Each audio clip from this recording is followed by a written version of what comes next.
back at Anarchism this year. So thrilled to see all of you here today. I have a whole lot of material to cover here today in my presentation, so I'm going to jump right in. My presentation here today is entitled Anarchy and the Occult, Part 2, Religion versus Initiation. And it kind of builds on top of my presentation from last year, which was, of course, Anarchy and the Occult. So let's dive into it. Anybody who gets offended by something that I'm about to say here today, feel that emotion, let it flow through you, so be it. I am here to tell harsh, uncomfortable truth. My presentation style is often described as very intense, sometimes combative. You cannot gauge the truthfulness of information with your emotions. You have to run it through the logical and analytical aspects of the mind, but you can also use your intuition to gauge if it is coming from a place of heart-based intelligence as well. So if you use both of those, I think everything will be fine. I don't do this to make money. I don't do this to make friends. That's why I say to people to get as offended as you like. I only do this because I have a moral obligation in understanding what I understand to try to communicate these truths to others so that they can take action upon it to change our world. Hopefully, in taking in the information that I present here today, it will act as a tapestry so you can take in the bigger picture of the entire puzzle, okay? As David Icke said in his presentation, most people see the pieces, but they don't see the picture, okay? This is about big picture thinking. This is about getting to causal factors, about why we are in the situation we are in as a species. So let's jump in right in with the topic of religion. Always a hot button topic, always controversial. But it doesn't always mean exactly what people think it means. It means so much more. To me, religion is the one and only problem in our world. The one and only problem that humanity is facing that is keeping it from going to the actual full potential of where it can be. And when we talk about religions, I don't just mean the cultural religions, okay? You have to wipe the definition of religion that, our culture has given us out of your mind and understand religion encompasses so much more. Government, politics, that's religion. The donkey cult and the elephant cult. No two better examples of religion, okay? Science can be turned into a religion if it is trusted too much. The New Age movement or some pseudo-spirituality movements can also be characterized as religions. And then there's the big religion, the one that people believe in even more than government, that binds them all together. And that is the monetary system. A lot of people don't think of that as a religion, but I would claim even the belief in money constitutes a religious belief. If you're coming at the information I'm about to present today from any of these perspectives, you're going to find it very difficult, okay? So I'm directly attacking the issue and going right to the psychological part of the mind and confronting it, okay? Not pushing that down, not having delicate sensibilities. Face-to-face confrontation with the main issue, and that is religion. Now, what is religion? The word religion comes from the Latin verb religare, meaning to bind, to hold back by tying, or to thwart from forward progress. Religion is a system of sociological control based in unchallenged, erroneous, false, and dogmatic beliefs, which are specifically designed to hold back the progress of human consciousness. Religion is the head cage. Religion is the cage for the mind. And I'm here today to tell people that most anarchists are still subscribing to a religious thought process, and that is why they are not making the progress that they need to be making. Religion could be summed up in two words if we're being honest with ourselves: mind control. People don't want to say it that way, but that's exactly the dynamic that we are talking about, and it is very real. One of the biggest forms of mind control is government. We are here today because we believe that it doesn't have moral legitimacy. That's what an anarchist believes, that there is no such thing as moral legitimacy to the violence of the state. It is the most dangerous religion on earth. I call it the most dangerous cult on earth. Government is a worldwide religious cult based upon the false religious doctrine of authority, an illusion of a diseased psyche, based entirely in violence and built upon the erroneous and dogmatic belief that some people are masters who have the moral right, quote unquote, to issue commands, while others are slaves who have a moral obligation, quote unquote, to obey the so-called masters. An absolute religious belief.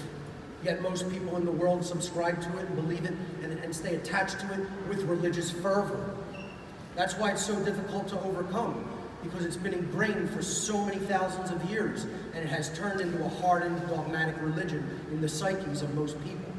Here's how it worked in the old world. There was one being that had authority vested in him or her. That was royalty. We called this kingship or royalty. Okay? And they sat at the top of the hierarchical structure of the world, dictating commands to their slaves, okay? To those that they considered their subjects. Now today, we think we've progressed so far, but all we've done is we've divested that authority into a few people, an oligarchical group of people calling themselves government. This is the so-called New World Order, where the old world order was kingship. The New World Order of rulership is government. And I don't care what you call it. You can euphemize it however you want to euphemize it. You can call it kingship, you can call it royalty, you can call it government, but I don't mince words. I tell people direct, right to their face, exactly how it is, and I call things what they really are. It's slavery. And if you believe in it, and you believe it's morally legitimate, you believe slavery is morally legitimate. So I don't like to euphemize words or use soft language. I'm a city boy, I'm from the hard streets, and I use plain language right in people's face. Government is slavery, and that's what we all stand against. What do we want to see manifested in the world? We are here because we want to see anarchy manifest in the world. We don't want to see slavery continue. We want a world where there are no masters and no slaves. The word anarchy is derived from the Greek prefix an, meaning without, the absence of, and the Greek noun archon, meaning ruler or master. Anarchy does not mean without rules, it literally means without rulers. No rulers, no masters. That is the state of true, pure anarchy. So what does that really mean? It means true freedom. You tell people, you use the word anarchy with most people, and they think it means chaos. And we've all been through that, trying to get them to understand the real definition of anarchy. That's the real definition of anarchy, true freedom. So, where are we in this process of transformation? Okay? We have to gauge where we're really at honestly, which is a big part of what this presentation is all about. I consider this person here on this long winding road leading to the mountaintop. Here's the anarchist community. And here is where we say we want to go. It's a long, arduous journey. What we have to ask ourselves honestly and look at it and assess it with total honesty and looking at it without lying to ourselves. Where are we really at?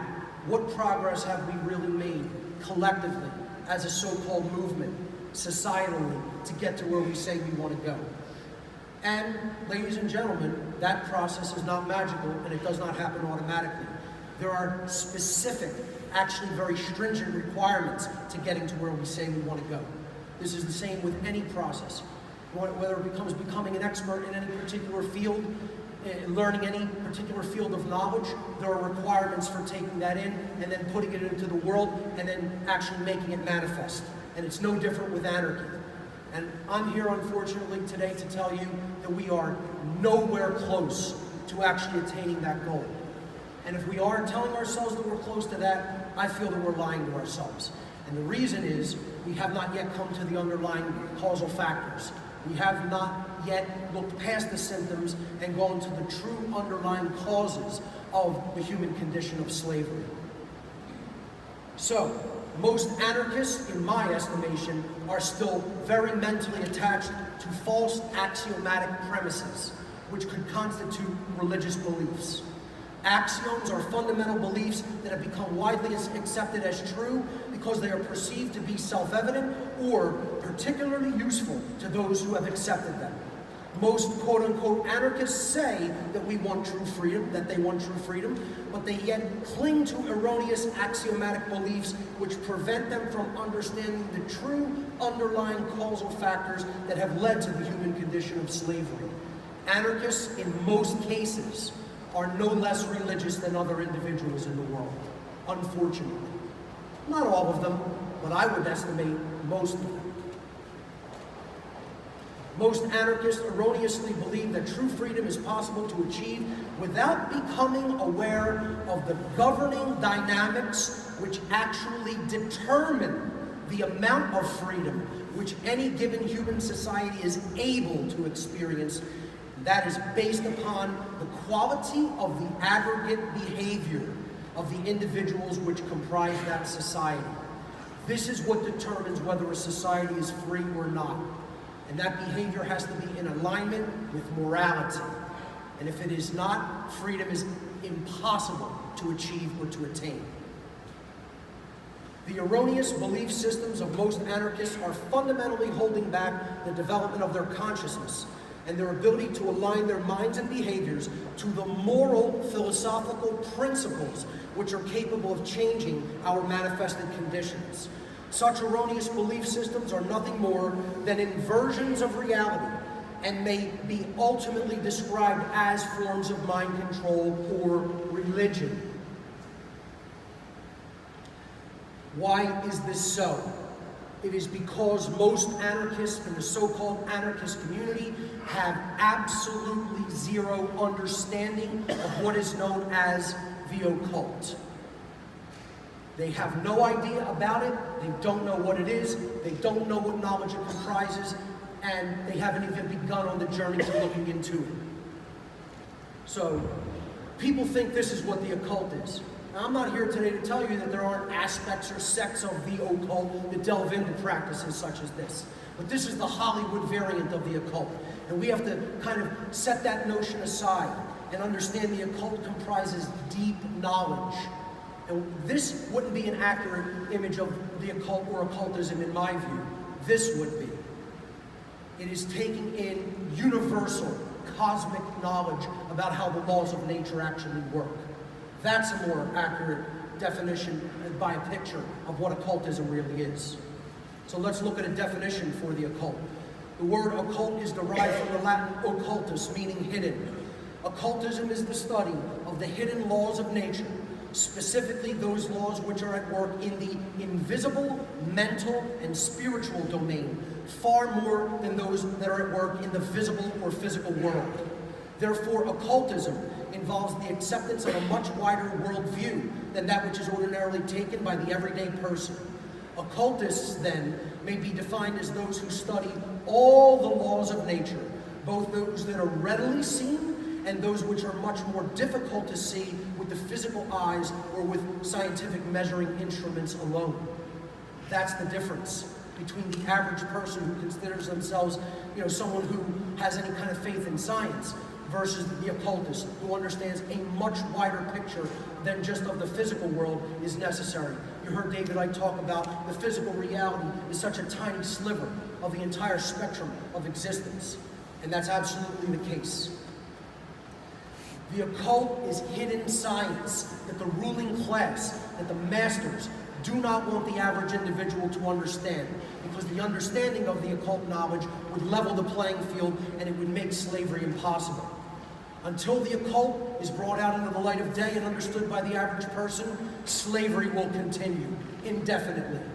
Bank on it, know it like you know your own name, or you know the sun is coming up on the eastern horizon tomorrow. Slavery will continue until the occult is brought out of the realm of hidden knowledge and made common sense knowledge.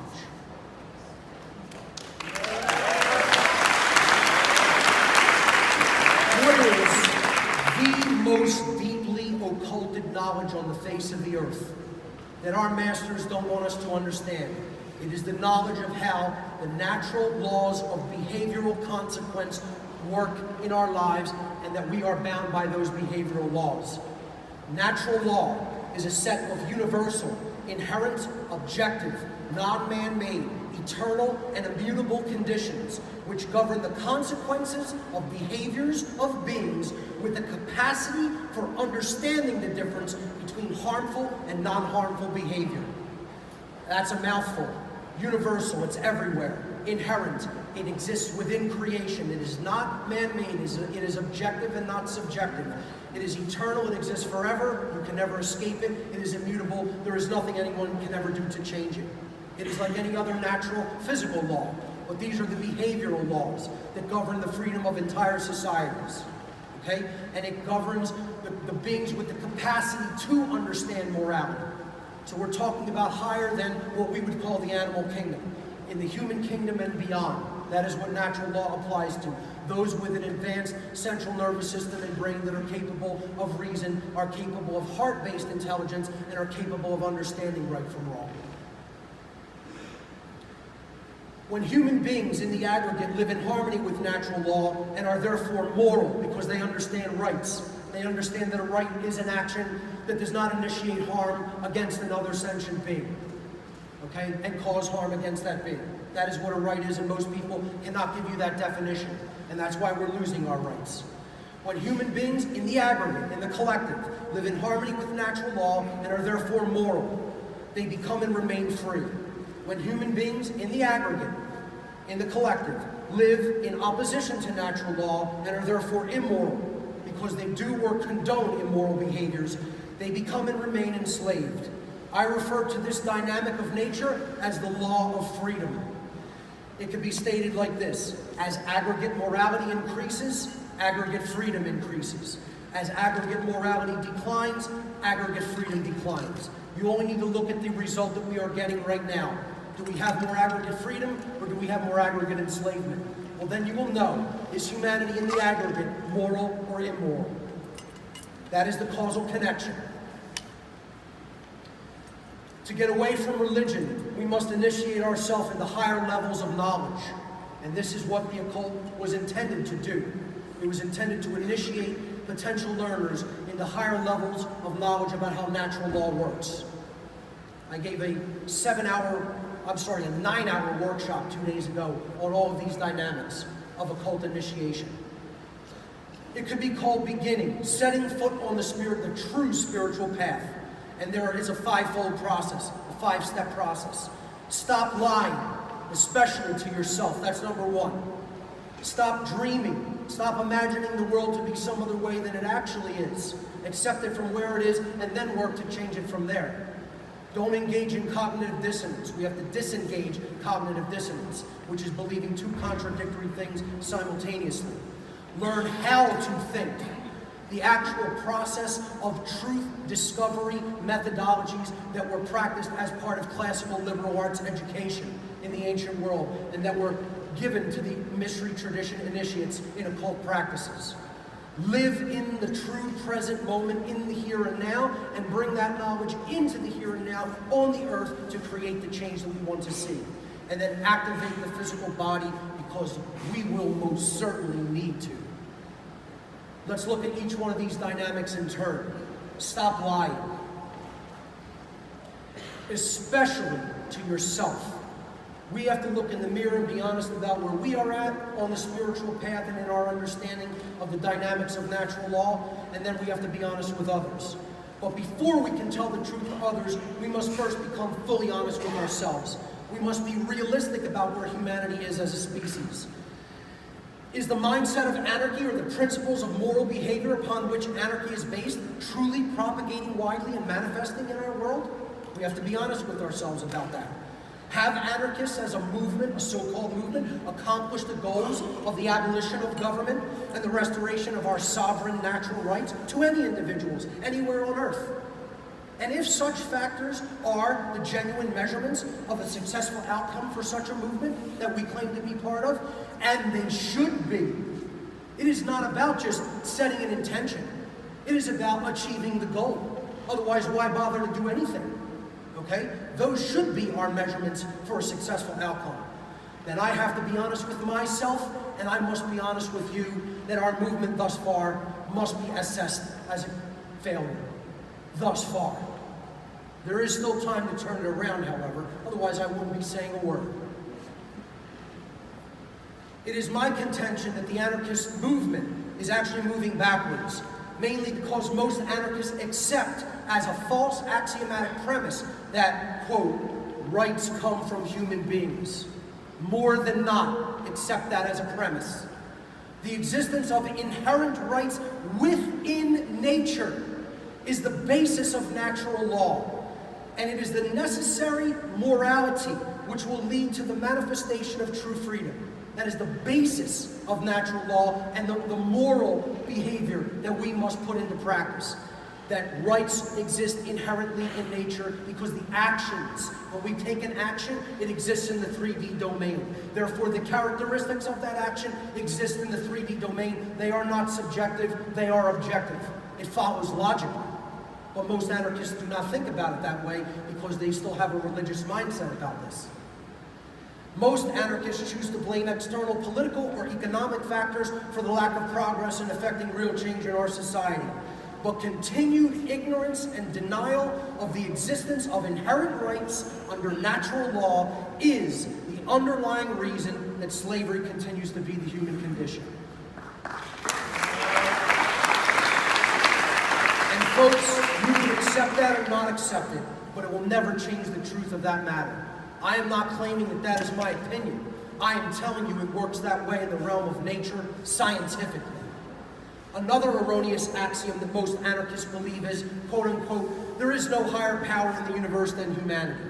They will accept, however, that every single piece of matter, down to the subatomic particle, is governed by universal physical laws, but they refuse to acknowledge that human behavior is governed by higher universal behavioral laws. The overwhelming prevalence of such an atheistic mindset in the anarchist movement is one of the main factors that is killing it. In almost every ancient mystery or occult tradition, potential initiates were outrightly refused to be taught if they displayed the hubris of believing man to be the ultimate power within creation. They wouldn't even teach the person who came to them looking for knowledge.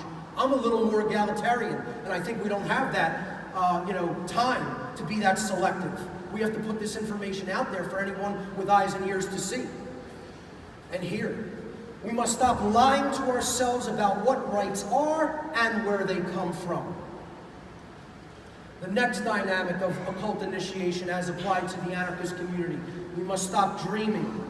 This doesn't mean stop engaging in imagination. That's very important. We have to stop telling ourselves the world is some other way than it actually is. We want to imagine it to be some different way. To stop dreaming in the occult initiation process is a proscription against magical thinking, or cognitive dissonance, as they call it in psychological circles. To stop dreaming means to actually acknowledge that the world is as it actually is, instead of falsely imagining it to already be how you prefer to imagine it to be, because your imagined version of the world is far more comfortable for you to accept.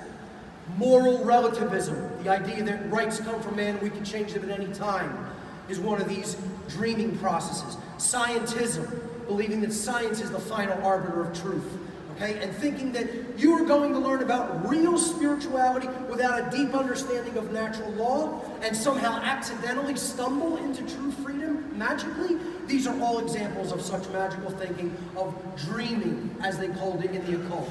We have to get out of dreaming and we have to live in the very real world and understand the laws of nature as they are working in the very real world. So, moral relativism is the absolute destroyer of anarchy and the dynamic that is holding people completely enslaved here on Earth. I've done social experiments over and over again in multiple cities, asking people whether they believe rights are objective or subjective.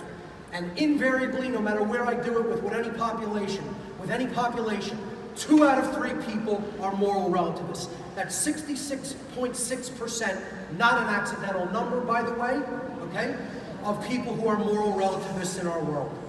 And that's what's killing anarchy. Moral relativism is the ideology or religion that objective morality does not exist inherently to nature, and that right and wrong are subjective constructs which human beings may invent and arbitrate according to time, location, circumstance, whim, or preference. In truth and reality, morality is absolutely objective. Rights can never become wrongs, and wrongs can never become rights at any place or time, regardless of how many people believe or wish for it to be so. Absolutely. Any society of human beings that believes that there is no natural objective difference between right behavior and wrong behavior, and believe that human beings may arbitrarily create or decide what right and wrong are for themselves, is a society that can never truly bring their own behavior into alignment with moral, natural law. Cannot be done if that is the mindset, because everything else flows from mind and belief and then becomes manifested reality. Since the governing dynamics of human freedom are predicated upon the aggregate morality of a society, it is a total and permanent impossibility for true freedom or anarchy to ever exist or manifest in a society that embraces moral relativism. Cannot happen. And this is why the anarchist is one of the biggest reasons the anarchist movement is not making any headway. I just got this I just responded to this Facebook post on the train on the way here. Yeah, I didn't fly. I'm probably the only person who didn't. They came here from a very long distance. I took trains and buses all the way from Philadelphia. I walked across the border. This person says, oh, if rights were magical, then no one could violate you or my right to exist unmolested. And that is why I tell you that rights are a man-made construct. Well, whoever said rights are magical? They're part of nature. There's nothing magical in that any more than matter is magical. Okay? I answered him in the second part of his bogus contention and said, quote, rights are a man-made construct, that's his quote. This is the unspoken definition of moral relativism. This is the exact thought process that created human slavery in the first place, and it is the same thought process that perpetuates human slavery.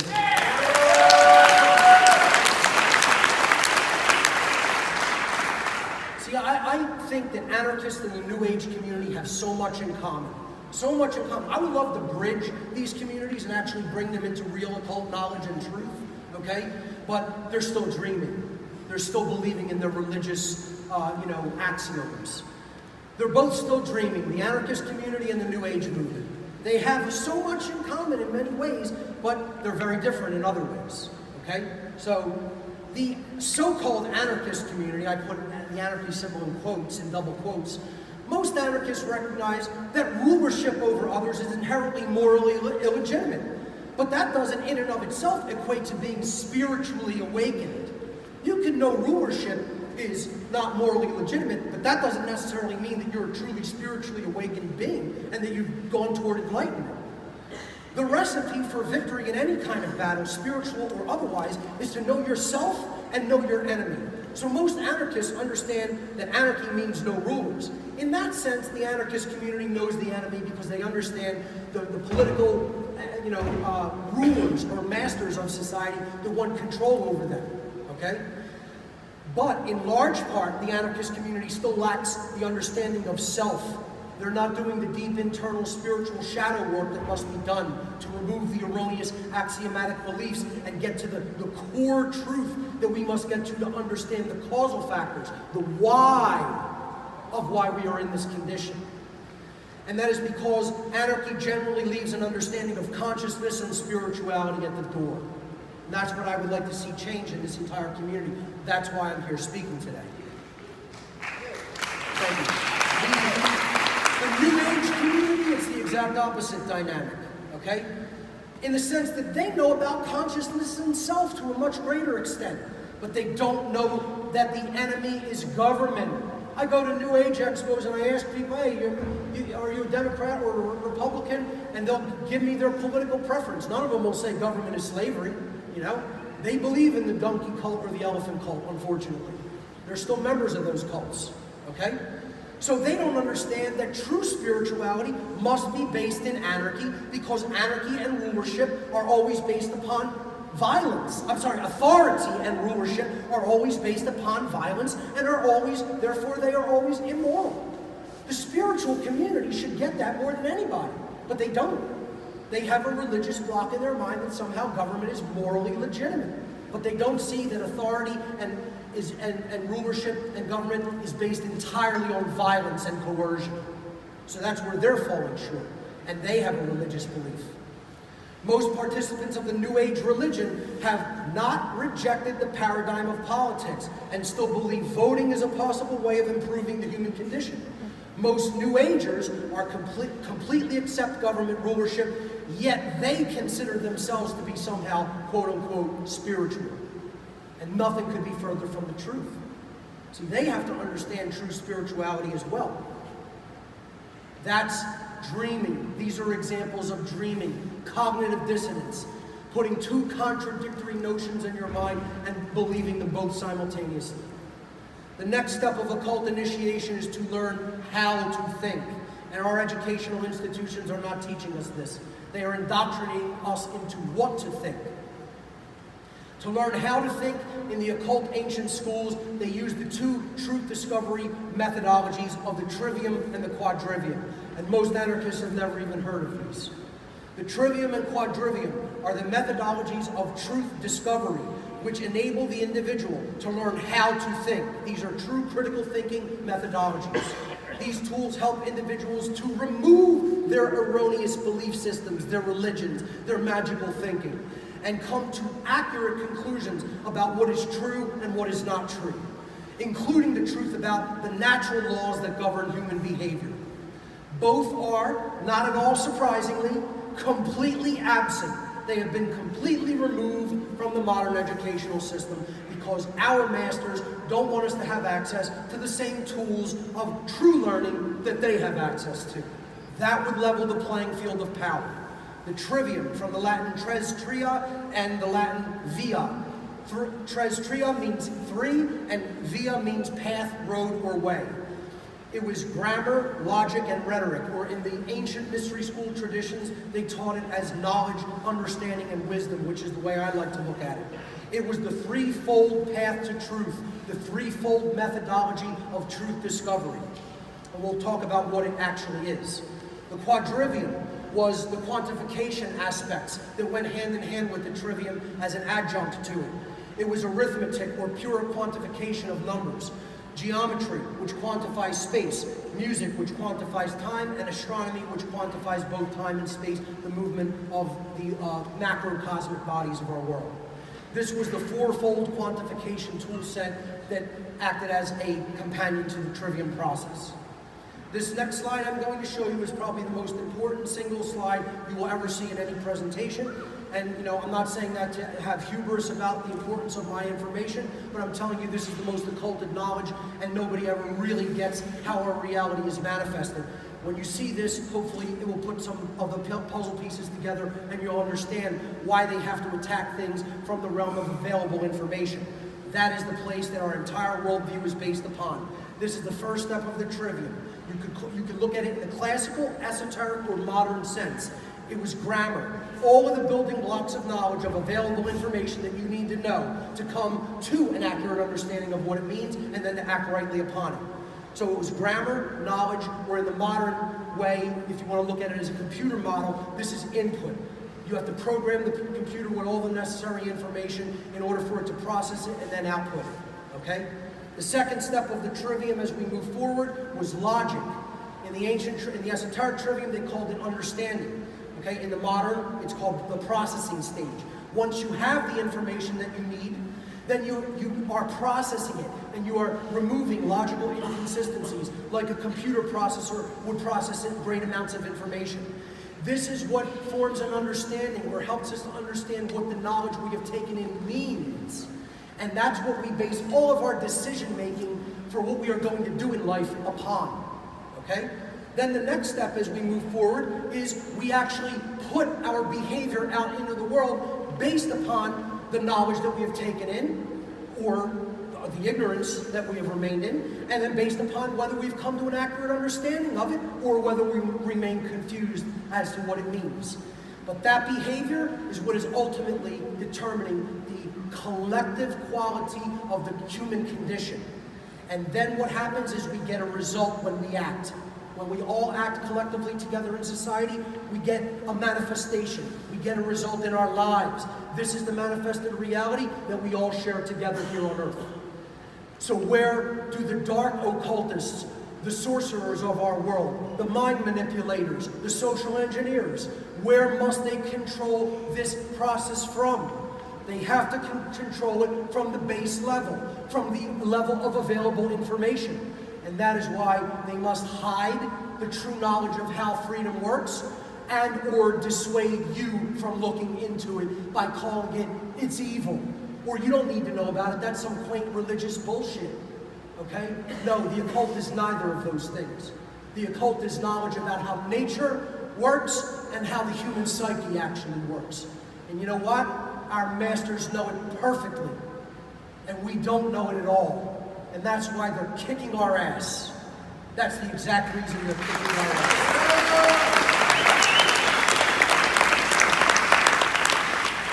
Anarchists and scientism, another religious belief system most anarchists fall into.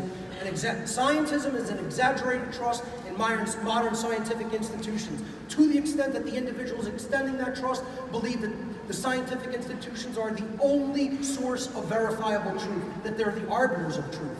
Many anarchists still believe in such an institutionalized worldview of science. To a great extent, they also accept without question the completely outdated and currently disproven paradigm of Newtonian materialism. Many within the anarchist movement cannot grasp that true science is a methodology of truth discovery and not a belief system as dictated by modern worldly institutions of science. Ignoring whole data sets and fudging data to fit their own deeply entrenched worldview are the foundational hallmarks of government grant money funded scientismic materialism. That's where we're getting our so-called science from. The emerging modern sciences of epigenetics and holistic biology are just now beginning to turn the tide in such a worldview by rightly incorporating consciousness and metaphysical understanding into their research methodologies. So if you're not familiar with those emerging sciences, I suggest you become familiar with them. It's called epigenetics, holistic biology, or new biology. Anarchists and atheism. By becoming atheistic, most anarchists are buying into what I call polarization or mind control dialectics. It is a left-brain dominant dialectic. The prevailing worldview is that matter is primary and supreme. God or spirit is non-existent. The physical world is all there is. Only physical laws exist, but no natural laws that govern behavioral consequences exist. Consciousness is either purely mechanical and existing only as electromagnetic impulses in the brain, or it is meaningless altogether. The institutions of science are the sole arbiters of truth. This is the scientismic or atheistic worldview that is based entirely in left brain imbalance. Converse to that, why so many anarchists fall into that left brain worldview is because the opposite is equally a crock, okay? The religionist worldview, right brain dominant worldview. It is that spirit is primary and God is all powerful. The physical world is evil or should be ascetically shunned. God demands strict human obedience to his arbitrary and often conflicting set of rules. Goals in the physical world should not be focused upon, but rather we should focus on the promised afterlife with God. This is equally as imbalanced of a worldview, but toward the right brain modality of thought. And this is why a lot of atheists, a lot of anarchists gravitate toward the opposite side. You have to understand, it's a polarization dialectic. It's to put people away from the truth, which lies in a holistic balance between left and right brain. So, if you think you're going to get anarchy from either one of these two completely imbalanced worldviews, I'm here today to tell you that's also not possible. Cannot happen. Because these are two worldviews that are set up as a deliberate dialectic to hold people back from the truth about what anarchy really is and what will actually take us there. Anarchists who use the slogan, no gods, no masters, no gods, no masters, instead of no masters, no slaves, okay, they are actually immersed in the polarization dialectic of atheism or scientism versus religionism. Such dialectical programming is deliberately, socially engineered by the ruling class to prevent an understanding of true morality and natural law, and to therefore prevent the emergence of true freedom. Natural law is not a religion or a belief system. It is a science, and we can come to the understanding of it through scientific investigation and methodology. I am about the most skeptical person you could possibly imagine. I come from a totally scientific background. I studied engineering at an Ivy League university in my youth, okay? So, I'm not religious, nor am I atheistic. I take the balanced approach of trying to determine how the laws of nature actually do work. Science, in the way that we look at it today, isn't going to tell us that, and neither is religion. They are both consciousness prisons that we have to move beyond. Natural law is a science of morality that can be directly observed in the 3D world. The evidence of the existence of natural law is the resultant state which humanity receives as a direct consequence of its aggregate behavior, or in other words, the human condition itself. The manifested reality will determine what the causal factors are, and the causal factors will bring us the manifested reality. We only have to look at the causal relationship by observing the realm of causality, not addressing the symptoms, getting down to the actual disease that is the underlying causal factor of human slavery. So, are human beings free? Are we free to exercise our rights unrestrained? Or are we living in a perpetual state of duress? The threat of violence being conducted upon us if we don't comply with the commands of the so-called ruling class. The natural law of freedom has a quantifiable effect. Aggregate freedom is directly proportional to aggregate morality. Consequences will be manifested into the human condition as a direct result of the moral quality of aggregate human behavior. We collectively reap the result of the behavior which we collectively sow. Eternally immutable principles of governing dynamics in nature. Understand it, and if you understand it, you will understand how we will build true freedom together. For though the left brain among us, there's the scientific equation. The sum of freedom is directly proportional to the sum of morality. And it can never be any other way. That is a natural law of the universe. And it's what most quote-unquote anarchists have zero understanding of as yet. Live in the present moment. To live truly in the present moment, we have to get away from this diversive infighting and all these factions of anarchy. There's no such thing. There is only the understanding that anarchy is true freedom based upon natural law. Divisive infighting between the so-called anarchist factions must end. Humanity is in the midst of a war for our very freedom. Fighting among ourselves is the equivalent of combatants on the same side of a brutal war suddenly turning their weapons on each other. Or slaves on the same plantation fighting each other instead of fighting their so-called masters. There is only one true divide that separates humanity into two distinct types of individuals. But there's unfortunately a huge chasm in between. The criterion for this divide is whether or not an individual believes in authority and therefore believes that there is somehow moral, quote-unquote, legitimacy, quote-unquote, to human slavery. And we know that there can never be. To live in the present moment means that we must develop the ability to release our attachment to our own ego. And this is the problem in the anarchist community. Being trapped in ego can make one unteachable or unable to learn new and hidden truths. We think we have it all figured out already, but we don't understand there's much more to learn. Ego attachment is a mindset that constitutes a religion. Some anarchists refuse to acknowledge that there is a higher power or law of governing dynamics which exists in creation and determines the outcome of manifested reality based upon free will-based behavior. A prerequisite to being allowed to be taught in the ancient mystery traditions was an acknowledgement of a higher power than man, a force which also put into place the unseen spiritual laws that govern the consequences of behavior.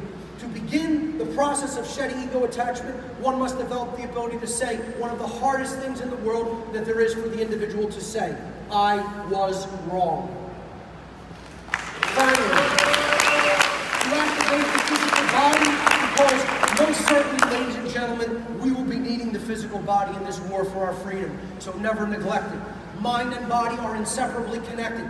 Mental acuity is directly fostered through physical activity and care for the physical self. The activation of the physical body is a vitally important part of self-knowledge that should never be neglected. Real-world changes have always required physical work. Modern anarchists will need to be prepared to put away the keyboard and put boots on the ground whenever and wherever they may be needed. Physical health is critically important should one be required to engage the self-defense principle, and that principle should never be taken off the table in the fight for our freedom. No rules does not mean no rules. Too many anarchists believe that. Unfortunately, many anarchists erroneously believe that anarchy means no rules. Anarchist slogans that read "no rules" are an ignorant misdirection. There are always rules in the form of eternal, moral, and spiritual laws of creation called natural law. The foundation of true anarchy is firmly rooted in these laws of morality, in which rights are inherent to creation itself. It is natural law itself which endows us with the right not to be aggressed upon, violated, ruled externally through coercive means, or enslaved. There is a great psyop being perpetrated by the mainstream media, Hollywood, politicians, and social engineers to co-opt the term anarchy and spread the false belief that anarchy is synonymous with chaos and violence and no rules or lawlessness. Rules of morality are a fundamental aspect of any society that is based in true anarchy. It can never possibly be any other way.